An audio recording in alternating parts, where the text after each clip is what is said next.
नमस्कार, मैं हूं विनय सिंह और अगर आप जेपीएससी, आईएएस और बीपीएससी की अच्छा से तैयारी करना चाहते हैं, हमारे साथ जुड़ करके करें फ्री क्लासेज में और आपको मार्गदर्शन देंगे। छठी जेपीएससी में चयनित प्रतिभागी 80 से भी अधिक ऑफिसर्स की टीम है, साथ में स्टडी मटेरियल भी है। आप प्ले लिस्ट में सभी बच्चों की वीडियो भी देखेंगे और अपनी तैयारी को धारदार करेंगे हमारे साथ जुड़ करके। हमारे नंबर पर कॉल करेंगे 9431156794 और हमारे चैनल को सब्सक्राइब करके रखेंगे ताकि फ्री क्लासेज आपको मिलता रहे। इसके साथ साथ आप स्टडी मटेरियल भी मंगवा सकते हैं और कोई भी करियर के लिए जानकारी प्राप्त करने के लिए व्हाट्सएप में मैसेज भी कर सकते हैं। धन्यवाद, शुक्रिया।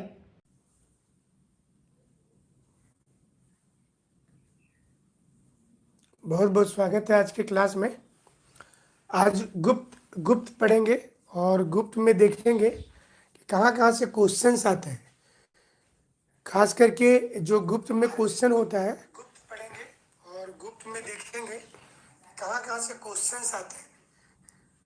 खास करके तो गुप्ता में उसको गोल्डन एज क्यों कहते हैं, ज़्यादा क्वेश्चंस इस पर आया हुआ है मेंस में कि गुप्त काल को गोल्डन एज क्यों कहा जाता है, क्या इसका कारण है। और इसके साथ इसकी आर्किटेक्चर पर बात करेंगे। गुप्त काल के जो आर्किटेक्चर था उसमें क्या खासियत है, इसको देखेंगे। इस काल के पेंटिंग, ये भी काफ़ी फेमस रहा है इस काल का। बौद्धिज्म का देखिए बहुत सुंदर पेंटिंग, उस काल में क्या चेंजिंग आया, तो ये भी जानेंगे आज हम लोग। साथ में इसके लोकेशंस को जानेंगे कि बहुत बाद के काल में, गुप्त काल 240 से ही इतिहासकार शुरुआत मानते हैं।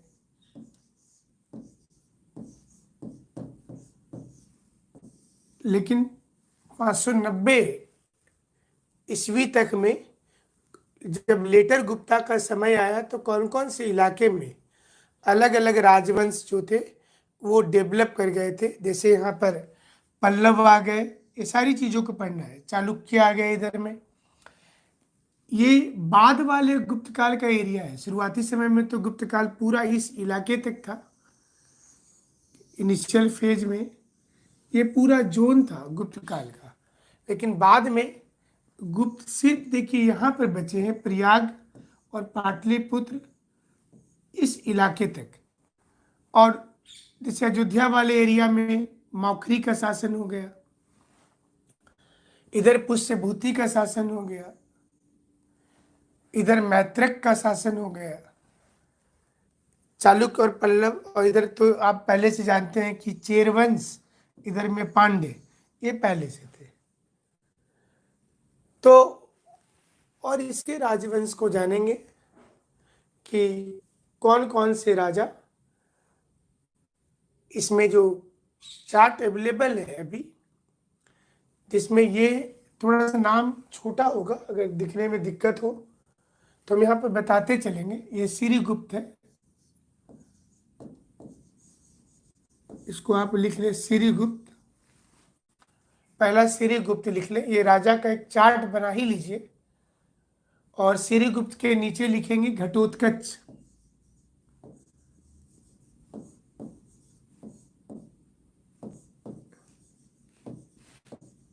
घटोत्कच गुप्त।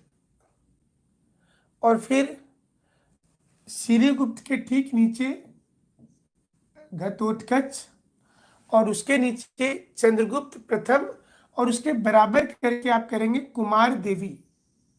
ये यहां पर लिखना है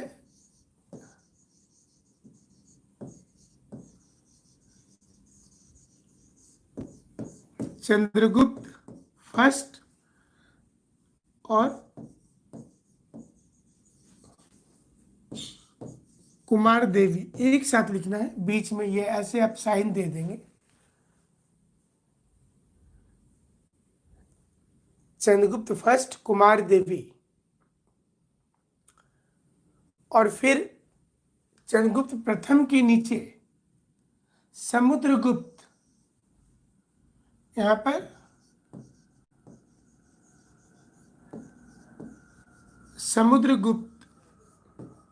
सबसे ज्यादा हालांकि क्वेश्चन जो आया है वो आता है कि इसको गुप्त काल को स्वर्ण युग क्यों कहा जाता है। वीए स्मिथ ने कहा था, तो क्यों कहा जाता है। तो बहुत कॉमन सा आंसर होता है कि इस काल के लिटरेचर को आपको पढ़ लेना है, साहित्यिक क्या किस प्रकार का विकास हुआ था, साहित्य के साथ साथ में आर्किटेक्चर, पेंटिंग, और इसके साथ जो क्वाइंस थे उस काल के, जो परंपरा थी, कल्चर थी, एस्ट्रोनॉमी था, उसको समझने के लिए हमने यहाँ पर आपको देखिए इस चार्ट को समझना है।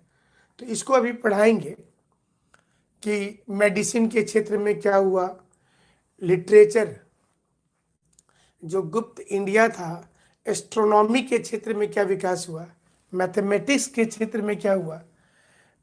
अगर जब इसको आप जान जाएंगे तो उसका आंसर निकल जाएगा। फिर आपको एग्जाम्पल पुट करना है, इसके साथ में एग्जाम्पल पुट करना है, तो काम आपका हो जाएगा, है ना। कि क्यों इतना फेमस हो गया गुप्त काल। कॉन्सेप्ट ऑफ जीरो देखिए आ गया था, पाई, डेसिमल सिस्टम। मैंने डेसिमल सिस्टम तो ऐसे सिंधु घाटी में था, लेकिन एक बेहतर तरीके से जो प्रेजेंटेशन होता है वो उस चीज को पढ़ाएंगे। तो चलिए राजा का क्रम को जान रहे हैं, जिसमें समुद्रगुप्त के बाद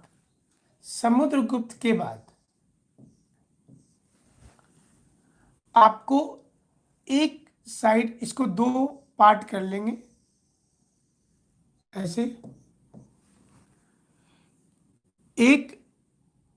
एक रामगुप्त और दूसरा चंद्रगुप्त सेकेंड। एक लिखेंगे रामगुप्त और एक चंद्रगुप्त टू।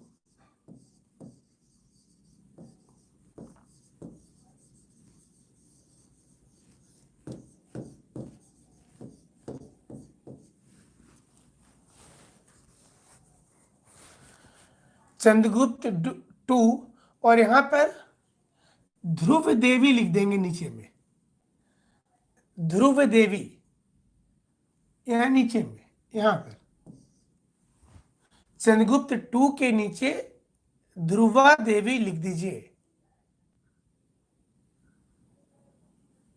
फिर इसके बाद एरो मार्क्स दे करके नीचे आए, और फिर इसमें दो पार्ट करें। एक पार्ट कुमारगुप्त प्रथम, ये वाला,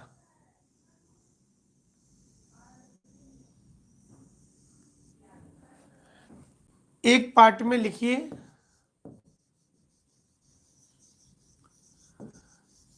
ये तो आपको याद करना ही पड़ेगा ना, इसके लिए तो कुछ नहीं किया जा सकता है। कुमारगुप्त फर्स्ट, और उसके बराबर में लिखेंगे अनंत देवी,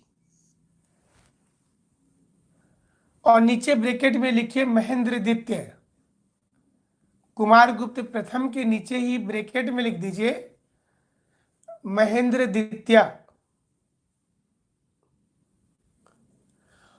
और चंद्रगुप्त टू के नीचे जो बना रहे हैं, जिसमें एक पार्ट में लिखना है कुमारगुप्त फर्स्ट और सेकेंड पार्ट में लिखना है प्रभावती गुप्त। ये प्रभावती गुप्त मतलब दो पार्ट हो गया,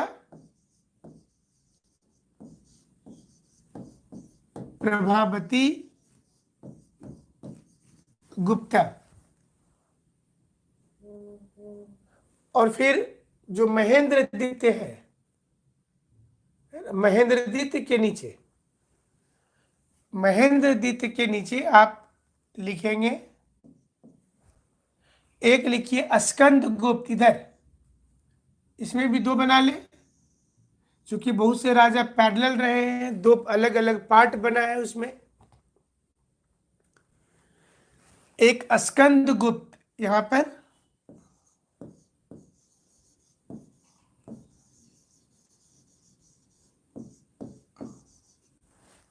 और इस साइड में पुरुगुप्त चंद्र देवी, यहां पे ये वाला साइड में लिखिए,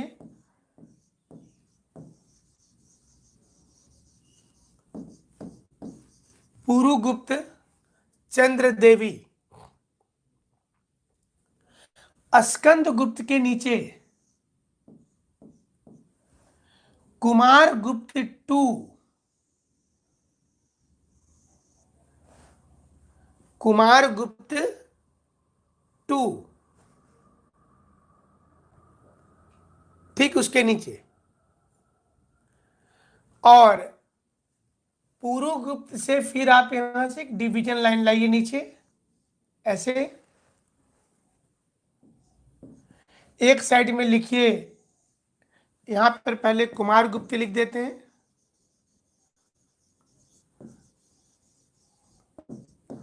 कुमार गुप्ता टू, और इसके नीचे बुद्धगुप्त,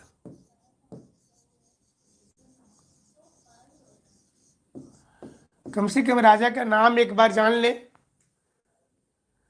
और इधर जहां पर पुरुगुप्त था राइट साइड वाले, पुरुगुप्त के नीचे लिखे नरसिम्हा गुप्त, यहां पर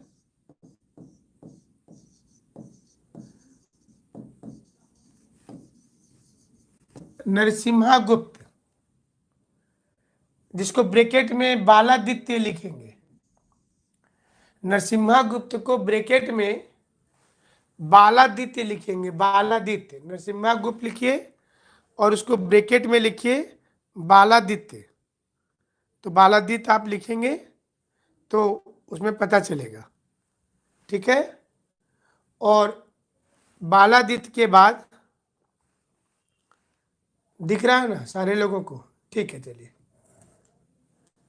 बालादित्य लिखे, बालादित्य के नीचे कुमार गुप्त थर्ड, ये वाला देखिए, कुमार गुप्त टू यहां था, इसके नीचे लिखना है आपको कुमार गुप्ता थर्ड, ब्रैकेट में लिखिए क्रमादित्य। और सबसे लास्ट में जो राजा थे, सबसे लास्ट, उसको लिखिए विष्णु गुप्ता, सबसे लास्ट में लिखे विष्णु गुप्त, सबसे नीचे। अब देखिए पहला राजा श्रीगुप्त, पहला राजा श्रीगुप्त, और उसके बाद, इसके बाद किसको लिखना है, सबसे लास्ट राजा विष्णुगुप्त। अब सवाल ये उठता है कि कौन थे, एक गुप्त थे कौन, जो स्रोत है लिटरेचर का, कॉइनेज का, आर्किटेक्चर का, अभिलेख का, ताम्र अभिलेख का, प्रभावती गुप्त का, ये सारे राजाओं की जो स्रोत है, इसमें ये कौन थे ये जानेंगे पहले। इतिहासकार इस पर अभी किसी ठोस टिप्पणी की ओर नहीं जाते हैं। ये गुप्त नाम, गुप्त का टाइटल जो अभी तक की जानकारी है, इसके मुताबिक सतवाहन और शुंग, सतवाहन एवं शुंग, जो पुष्यमित्र शुंग वाले थे बाद के काल में, अग्निमित्र के बाद, क्योंकि अग्निमित्र का जिक्र मालविका अग्निमित्र पुस्तक में भी किया गया है, शुंग वंश के राजा का। तो अग्निमित्र के बाद जो जिक्र हुआ है, इसमें गुप्त शब्द का कई बार नाम आता है। इनकी उत्पत्ति कैसे हुई, ये किस वर्ग के थे, वैश्य समुदाय के थे, क्षत्रिय थे, इसे लेकर इतिहासकारों ने ठोस प्रमाण नहीं दिया। इतिहास में चीजें आएंगी आपकी, क्योंकि जब तक ठोस प्रमाण नहीं आता है तब तक आप नहीं बात कर सकते हैं कि यही सच होगा, दूसरा चीज सच नहीं हो सकता है, ये नहीं बोल सकते हैं। तो गुप्त के ओरिजिन को लेकर के शुंग और सतवाहन का नाम आता है। और खास करके चौथी शताब्दी में जो गुप्त राजवंश के विकास किया, उसके साथ आप शुंग सतवाहन को मिला भी नहीं सकते। गुप्त का नाम तो आता है, लेकिन ये वही गुप्त आगे चले हैं, इसकी भी कोई विशेष ठोस जानकारी नहीं प्राप्त होती है। लेकिन अलग अलग इतिहासकारों ने इसे माना है कि ये अग्निमित्र की महारानी से आगे बढ़ करके आया, या जैसे कि कुछ कुछ चीनी यात्री लिखते हैं कि गुप्त वंश के राजाओं ने चीनी मंदिर बनाया था, तो चीनी मंदिर का इन्होंने दान भी दिया था, 24 गांव भी दान दिया था चाइना के लिए। ये कुछ इतिहासकारों का ये भी मानना है। और इसको मिली क्या सिक्या पोनो, उस मंदिर का नाम मिली क्या सिक्या पोनो, ये बौद्धिस्ट लोगों ने कहा है कि ये गुप्त वंश के राजा ने उनके लिए बना करके चीन का मंदिर का नाम विकास किया और उसके लिए ही इसे समर्पित कर दिया। लेकिन गुप्त वंश का स्रोत पुराण तो पहले लिखा गया था, लेकिन गुप्त काल में इसको और भी अच्छे से एनालिसिस किया गया पुराण को और इसमें बताया गया कि गुप्त वंश भारत के उत्तर पश्चिमी से लेकर मगध तक विस्तृत है। ये जानकारी दिया गया है, एटलीस्ट ये जानकारी पुराणों में दी गई है। पुराण में ये सारी चीजें बताई गई है, विष्णु पुराण में, वायु पुराण में, भगवत पुराण में ये बताया गया है। और उसमें ये जानकारी दिया हुआ है कि 240 ईस्वी से 280 ईस्वी तक सिरिगुप्त का शासन था। बहुत से इतिहासकार गुप्त काल का फाउंडेशन 275 ईस्वी में मानते हैं। अब ये भिन्नता क्यों आती है, इसका क्या कारण है? क्योंकि इसमें अलग अलग जो अभिलेख मिले हैं, जैसे समुद्रगुप्त का प्रयाग प्रशस्ति वाला अभिलेख, जिसमें अशोक का भी जिक्र है, जिसको हरिसेन ने लिखा था, तो उसमें डेट मेंशन होना, कुछ खास इलाके में एक खास पद्धति का पता चलना, कुछ जगह पर यज्ञ की जानकारी होना, कुछ जगह पर जानकारी नहीं होना, ये सारी चीजें जो है ये प्रदर्शित करती है कि कहाँ पर क्या एज रहा होगा। तो उसको बहुत से ऐसे भी पुस्तक लिखा गया है जिसको अलग अलग लेखक ने अपने किताब में लिखा, और फिर उस लेख को कोई दूसरे इतिहासकार ने सभी लेख को एक जगह पर निकाल करके इकट्ठा किया, और इकट्ठा करने के बाद एक नया बुक का जन्म हो जाता है। ऐसे ढेर सारे पुस्तक मिलेंगे। तो गुप्त वंश में सिरिगुप्त से ये इतिहास की शुरुआत होती है, और ये इसके लिए प्रभावती गुप्त का आप लोग लिख सकते हैं। सिरिगुप्त की जानकारी प्रभावती गुप्त का कॉपर अभिलेख जो है, कॉपर प्रभावती गुप्त का पूना में प्राप्त किया गया copper inscription, copper plate inscription ताम्रपत्र से प्राप्त होता है। मतलब पहला सती प्रथा का लिखित जानकारी गुप्त काल से प्राप्त होती है। सती सिस्टम का फर्स्ट रिटेन एविडेंस ये पूना के कॉपर प्लेट में दिया हुआ है और इसी से प्राप्त होती है। हालांकि इतिहासकार ये भी मानते हैं कि सिंधु घाटी सभ्यता में एक ऐसे बॉडी मिले हैं लोथल से। लोथल आप लोगों को बताए थे, गुजरात में भोगवा नदी के किनारे समुद्र तट पर स्थित था, जिसमें एक पुरुष से एक महिला लिपटी हुई है, इतिहासकारों का मानना है। और इसको लोग सती प्रथा के रूप में देखते हैं, क्योंकि वहां तो कोई लिखा हुआ चीज है नहीं, तो इसको लोग देखते हैं कि हो सकता है कि सती प्रथा उस काल में भी रहा होगा।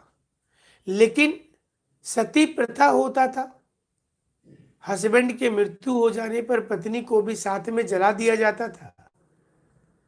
ये जानकारी पूना के कॉपर प्लेट में लिखित एविडेंस के रूप में दी गई है। ये रिटन एविडेंस में है, तो यहां से तो साक्ष्य प्राप्त होता है। तो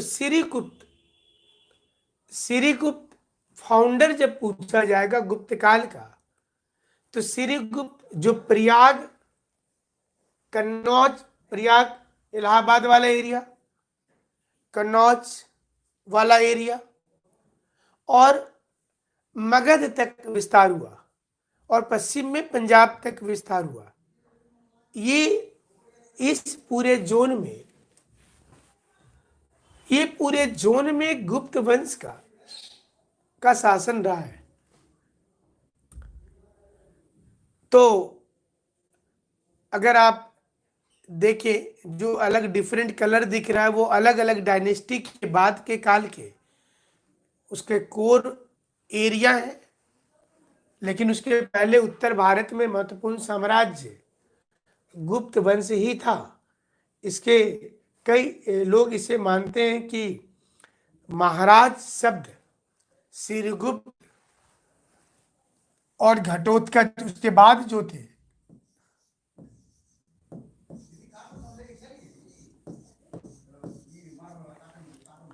श्रीगुप्त और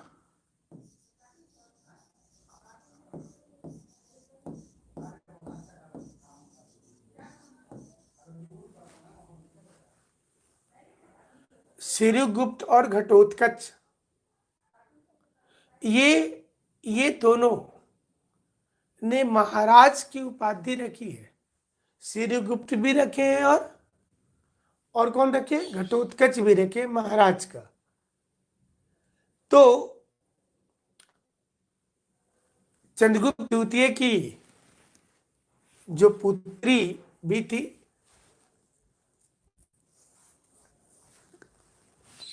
यहां पर देखें, घटोत्कच गुप्त के बाद चंद्रगुप्त प्रथम, कुमार देवी और फिर समुद्रगुप्त का जिक्र है। तो चंद्रगुप्त प्रथम का जो काल है ये 319 से 335, ये काल 319 से 335 तक, 319 से 335 तक चंद्रगुप्त प्रथम से का ये काल है।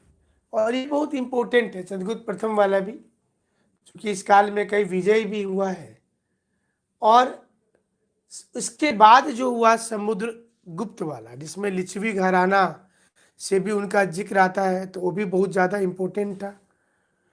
चंद्रगुप्त प्रथम और लिच्छवी राजकुमारी कुमार देवी का विवाह, क्योंकि इससे लिच्छवी वंश ये इंपॉर्टेंट हो जाता है ना, वैशाली क्षेत्र का। चंद्रगुप्त प्रथम और लिच्छवी वंश का विवाह हुआ, तो दोनों का ज्वाइंट शासन दिखाया जा रहा है। चंद्रगुप्त प्रथम और कुमार देवी के विवाह के बाद 319 से 335 ईस्वी तक, और फिर समुद्रगुप्त का जिक्र हो जाता है ना। अगर गुप्त संवत भी 319-20 में इतिहासकारों ने क्लियर कर दिया है, तो ये भी है। और समुद्रगुप्त ठीक उसके बाद है, और इसलिए इंपॉर्टेंट हो जाता है कि समुद्रगुप्त का दक्षिण अभियान, हम आपको दूसरे मैप में नेक्स्ट क्लास में दिखाएंगे वो सारी चीजें, कि समुद्रगुप्त का दक्षिण अभियान कितना महत्वपूर्ण रहा है। उत्तर अभियान, पश्चिम अभियान, जिसमें समुद्रगुप्त ने जो इलाहाबाद में लिखा हुआ है, उसके कवि हरिसेन ने लिखा है, और इसमें बता रहा है कि दक्षिण का 11 राज्य को इन्होंने हराया था। समुद्रगुप्त ने साउथ के 11 स्टेट को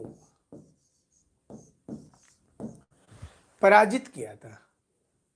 ये पहला श्रेणी, 4 श्रेणी समुद्रगुप्त के अभिलेख में दिखता है, और जिसमें जो पहला है, इसमें 11 राजा के विरुद्ध का अभियान है, और दूसरा 9 राज्य आर्यावर्त, जो विंध्याचल वाला एरिया था, 11 राज्य तो ये साउथ में, दक्षिण में। और दूसरा श्रेणी में जिक्र है कि 9 राजा जो आर्यावर्त के थे, उनको हराया था। और तीसरी श्रेणी में उसने लिखा है कि जो वन फॉरेस्ट एरिया जो था, जिसमें असभ्य लोग लिखा गया है, मतलब जो जनजातीय प्रदेश थे उस वक्त के, उनको जाकर के पराजित किया फॉरेस्ट एरिया में। और चौथा है कि जितने भी नेबरहुड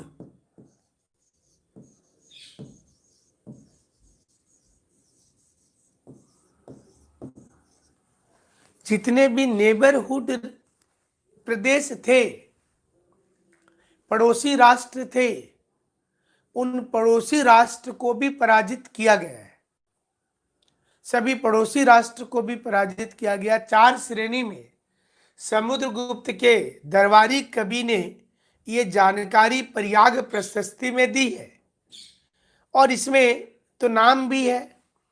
इसमें लिखा हुआ है कि उत्तर भारत के महत्वपूर्ण राजा जो अच्युत नाग, नागसेन और गणपति नाग, तो इनको हराया गया है, जो मथुरा क्षेत्र में इस एरिया में शासन कर रहे थे। तो गणपति नाग को, अच्युत नाग को, जो नाग वंश के राजा थे, उनको डिफीट किया गया, ये जानकारी है। तो ये तो समुद्रगुप्त के बारे में है, और वो कुबेर भगवान और बाकी सभी के भक्त थे, ये आपको आगे पढ़ाएंगे ही।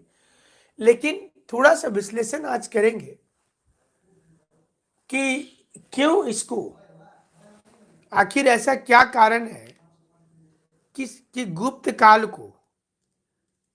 काल को इतिहासकार मानते हैं कि ये स्वर्ण काल था, यही ओरिजिनल स्वर्ण काल था। ऐसा क्या कारण है? तो आप इसमें इसकी जो मूर्ति कला है, आप इसको एक चार्ट के द्वारा में, एक साइड में लिटरेचर, एक साइड में एस्ट्रोनॉमी, मैथमेटिक्स, मेडिसिन, एक साइड में बना लीजिए इसकी पेंटिंग,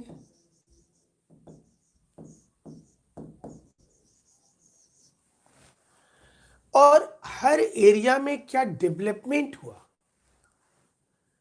अगर पेंटिंग की बात की जाए तो यहां पर जो न्यूड फोटोग्राफी था, ये ऑलमोस्ट खत्म हो गया,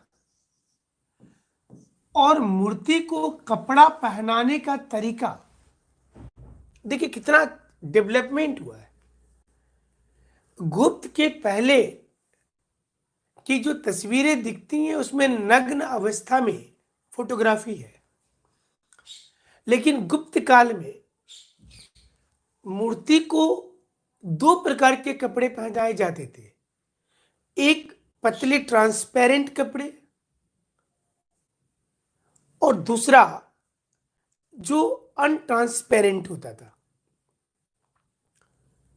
तो एक डेवलपमेंट पेंटिंग में ये हुआ और दूसरा डेवलपमेंट हुआ कि जो फोटोग्राफी हुई, जब मूर्ति बनाना शुरू हुआ तो देखने में ऐसा प्रतीत हुआ कि मूर्ति अब बोल उठेगी। मतलब जैसे होता है ना कि एकदम संवेदना वाली, जीवंत। कभी कभी आप किसी पेंटर की मूर्ति देखते हैं, स्टेच्यू देखते हैं, तो आपको लगता है कि ये इतना अच्छा बनाया हुआ है कि लगता है अभी रो देगी, अभी लगता है कि हंस पड़ेगा।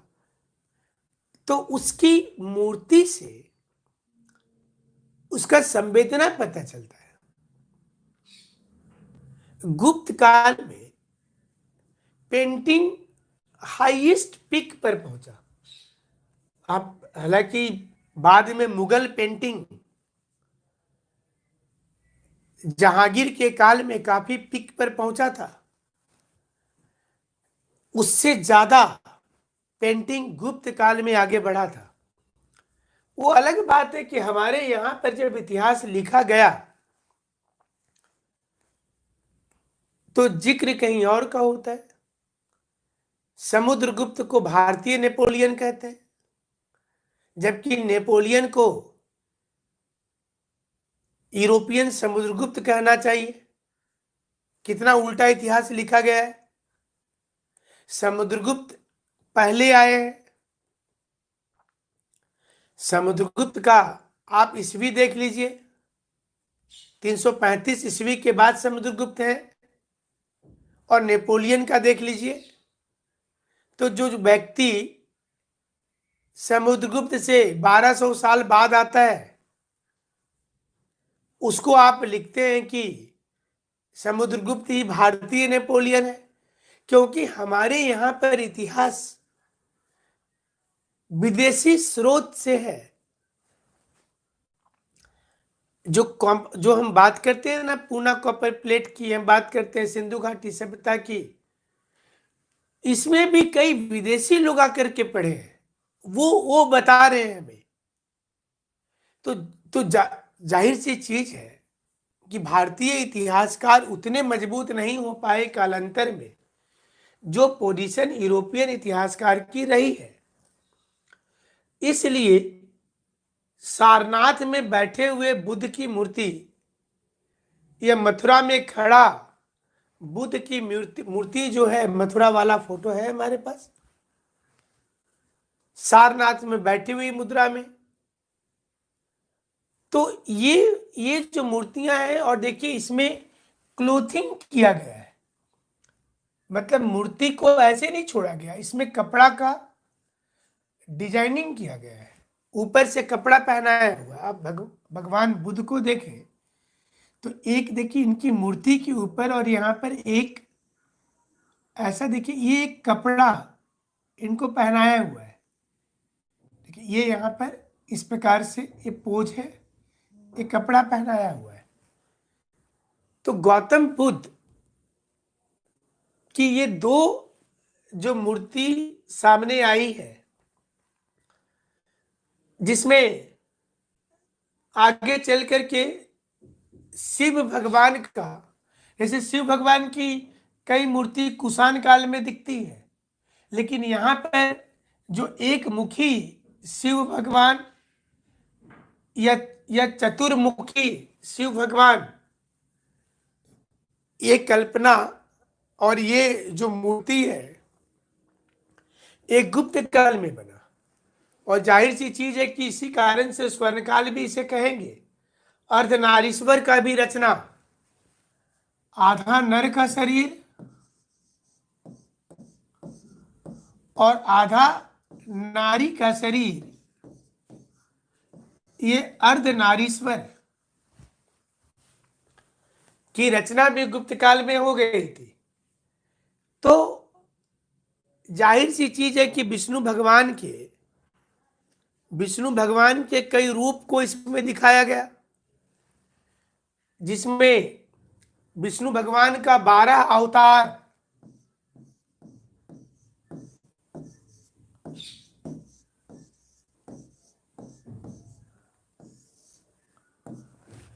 ये 12 अवतार भी विष्णु भगवान के इसी काल में दिखते हैं। अगर देवगढ़ मंदिर में देखें तो राम और कृष्ण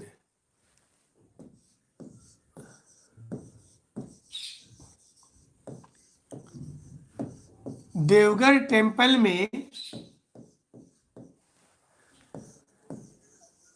भगवान राम और भगवान कृष्ण का कई जो कहानी आप आज के डेट में जानते हैं, कई ऐसी चीजें घटनाएं भगवान राम लक्ष्मण को लेकर के, भगवान राम सीता को लेकर के, भगवान कृष्ण और दूध की मटकी को लेकर के, भगवान कृष्ण और सुदामा को लेकर के, ये गुप्त काल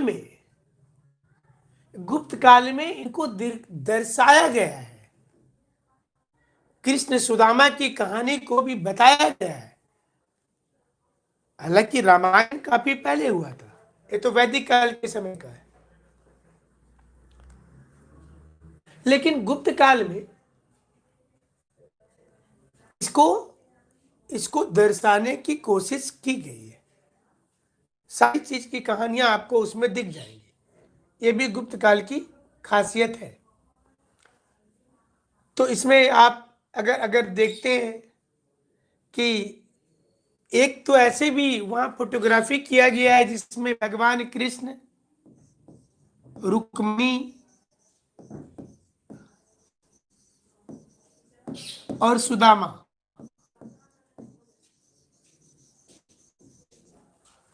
ये तीनों को एक साथ दिखाया गया है। भगवान कृष्ण को, रुक्मिणी को और सुदामा को, ये तीनों को एक साथ दिखाया गया है। इसमें बताया गया है कि राम, लक्ष्मण और सीता, ये भी इसका भी जिक्र है कि राम, लक्ष्मण और सीता वन प्रदेश में जा रहे हैं। इनके उस जाने की गतिविधियों को दिखाया गया है कि भगवान राम, भगवान लक्ष्मण और माता सीता वो वन प्रदेश की ओर जा रहे हैं। 14 साल वाले वनवास का जिक्र। तो ये घटनाएं तो वैदिक काल की हैं और गुप्त काल में इसका चित्रण किया गया है। तो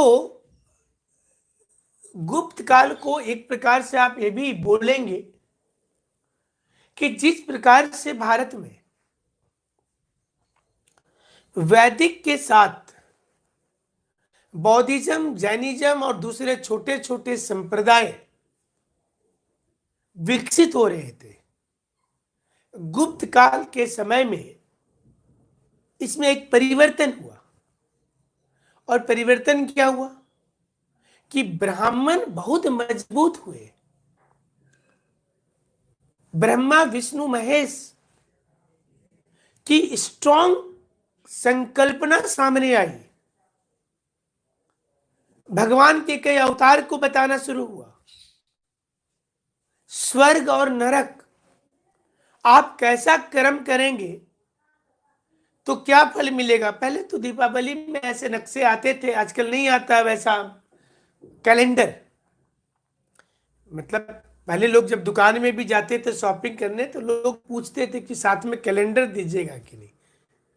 तो पहले दीपावली के समय में ऐसे कैलेंडर बिकते थे कि आप आज जो पृथ्वी पर जो काम कर रहे हैं, मरने के बाद किस काम के बाद आप स्वर्ग जाएंगे, किस काम के बाद आप नरक जाएंगे और नरक में आपको क्या काम मिलेगा, ये बताया जाता था। और ये बताया जाता था तो धीरे धीरे ये क्या हुआ, परिवर्तन हो गया, है ना। ये परिवर्तन हो गया। अब अगर आप देखें तो गुप्त काल में आप आर्किटेक्चर। अच्छा एक और देखिए, एक और जिक्र है इसमें, शूर्पणखा का जो नाक काटने वाला जो दृश्य है कि लक्ष्मण ने शूर्पणखा का नाक को काट दिया, सुना है ना? तो ये आज थोड़े कोई लिख दिया है, कोई कहानी बना करके बता दिया है, एक गुप्त काल की लिखित डॉक्यूमेंट्स है और चित्रण भी है इस पर। गुप्त काल के जो उस काल की जो पिक्टोग्राफिकाएं हैं और लेखन जो है दोनों में है उपस्थित कि शूर्पणखा का नाक को भगवान लक्ष्मण ने काट दिया था। तो ये जिक्र तो किया गया है। और आर्किटेक्चर में नचना कुठार का पार्वती मंदिर काफी फेमस है।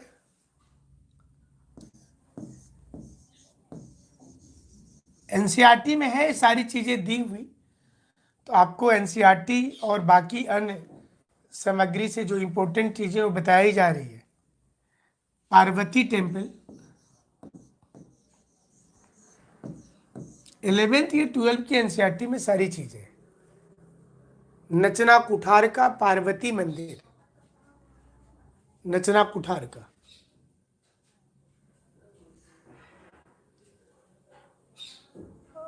और जबलपुर में है ये, जबलपुर में बोध गया का बौद्ध मंदिर, देवगढ़ का दशावतार मंदिर जैसा कि बताए, ये भी एक अच्छा है। तो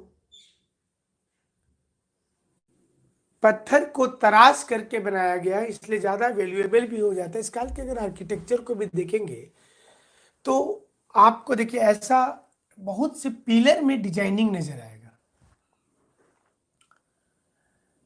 छोटी छोटी नक्काशी की गई है और हर जगह पर जितने भवन भी मिले हैं उस काल के, तो उसको जो बनाने का तरीका था सीमेंट से आज जैसा हो रहा है, तो पूरी उस प्रकार के स्ट्रक्चर को डिजाइनिंग करके काट करके बनाना और इसके अंदर फिर इसके अंदर में नक्काशी किया हुआ है। अंदर में भी चारों साइड से नक्काशी, देखिए हर जगह पर भवन के अंदर में भी नक्काशी दिख रहा है। तो इसलिए इसकी आर्किटेक्चर को बेहतर बताया गया है। हालांकि कई ऐसे भी इसमें अधिकांश जो टेम्पल मिले हैं इस काल के, वो थोड़े छोटे बनाए जाते थे जिसमें सिर्फ मूर्ति को रखा जाए और उपासक नहीं आए, अंदर नहीं बैठे, वो बाहर रहे। आप ये वाला आप बहुत जगह पर देखेंगे, आप मैक्सिमम जगह पर आप विंध्याचल देवी चले जाइए, देवघर चले जाइए, तो ये और ये जो आप वास्तुशास्त्र जो है, ये वास्तुशास्त्र की डेवलपमेंट मतलब जो आप नॉर्थ, साउथ, ईस्ट और वेस्ट, जिसमें नॉर्थ में कुबेर का जो ब्रह्मा जी का जगह था, गुप्त काल में ये कुबेर को माना गया। और इसलिए देखिएगा कि बिजनेसमैन की जो गद्दी होती है वो नॉर्थ फेसिंग होती है, मतलब वास्तुशास्त्र के हिसाब से। जब आपके जीवन में सब कुछ ठीक चल रहा है तो वास्तुशास्त्र की तो कोई जरूरत नहीं है। जब थोड़ा बहुत प्रॉब्लम शुरू होता है तो वास्तुशास्त्र सामने आता है। यहाँ पर मकान होना चाहिए था, इधर घर की दिशा होनी चाहिए थी, सोना कैसे चाहिए था। तो सर को आप साउथ के साइड में रख करके अगर आप सोते हैं, साउथ से नॉर्थ की ओर आप सो सकते हैं, लेकिन नॉर्थ से साउथ की ओर नहीं सो सकते। फिर ऐसा मानते हैं कि साउथ में यमराज का था लोकेशन, तो अगर आप रात को सोते हैं नॉर्थ में सर रखते हैं तो आप सामने किसको फेस कर रहे हैं? यमराज को कर रहे हैं। तो इसलिए पूरब पश्चिम सबसे बेहतरीन दिशा मानी जाती है इसके लिए, आप ईस्ट वेस्ट में रहे। ऐसे तो भगवान चारों साइड है ना, भगवान तो हर जगह है ना, भगवान तो एक जगह है ऐसा बात नहीं है, ठीक है, भगवान चारों साइड है। तो अब आप ये देखें कि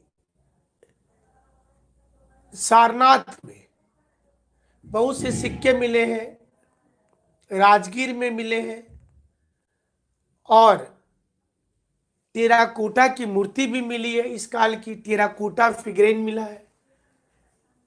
कुछ मैसेज है, अच्छा, रावण की बहना, अच्छा, ये लोग लिख रहे हैं कि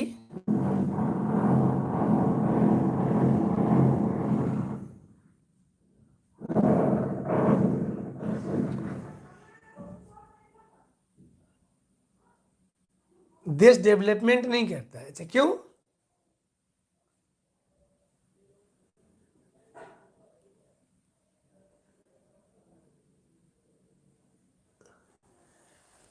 देखिए, अच्छा काम करना है और खराब काम करना है, ये तो मानवता आधारित चीजें हैं। अगर आप हत्या कर रहे हैं तो आज भी तो लोग बोलते हैं ना, अगर आप हटा दीजिए रामायण महाभारत को तो कोई अंधविश्वास वाली बात तो है नहीं। आज फिर क्यों लोग कहते हैं कि नहीं, आप बुरा कर्म कर रहे हैं तो उसकी सजा मिलेगी, ऐसा क्यों बोलते हैं?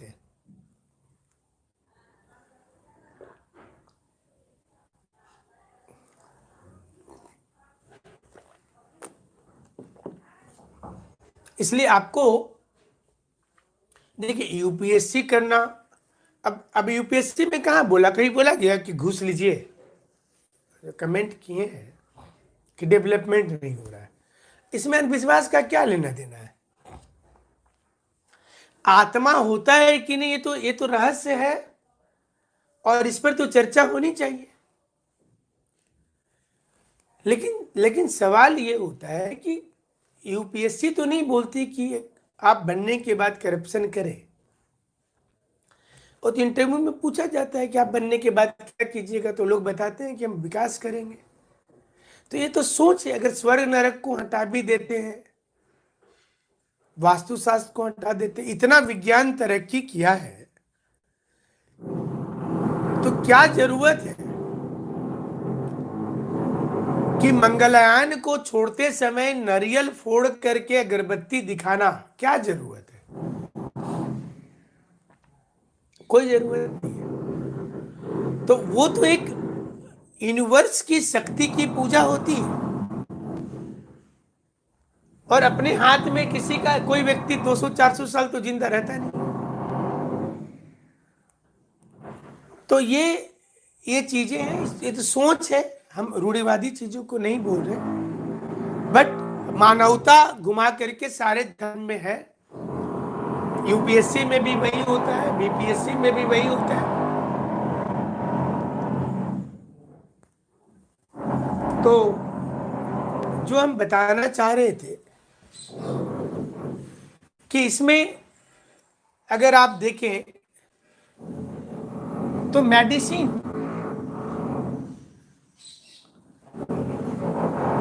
जिसमें 500 प्लांट्स की जानकारी मिलती है, 1000 बीमारी को क्लासिफाई किया गया था उस काल में, मेडिकल चीजों को लिखित सामग्री अवेलेबल हुआ है, प्लास्टिक सर्जरी की जानकारी, इससे कई ऐसे टेस्टिंग की जानकारी पता चल रही है। इससे पता चलता है कि उस काल में बहुत डेवलप हो चुका था, जो गुप्त इंडिया था वो बहुत डेवलप हो चुका था। अगर मैथ में देखिए तो decimal system, concept of zero, pi की वैल्यू, एस्ट्रोनॉमी में देखिए तो पृथ्वी गोल है, ये सिद्ध हुआ आज भाटिया सिद्धांत में। सोलर कैलेंडर प्रकाशित हुआ। और लिटरेचर में आप कालिदास की बहुत बड़ी देन है, रामायण और महाभारत। ये लिटरेचर भी उस काल में फेमस हुए। पेंटिंग और आर्किटेक्चर आपको बता ही रहे। तो गुप्त काल पर आज थोड़ी सी वर्क हो रही है हमारे उधर, तो आज का क्लास थोड़ा छोटा ले रहे हैं ना, क्योंकि आवाज काफी आ रहा है।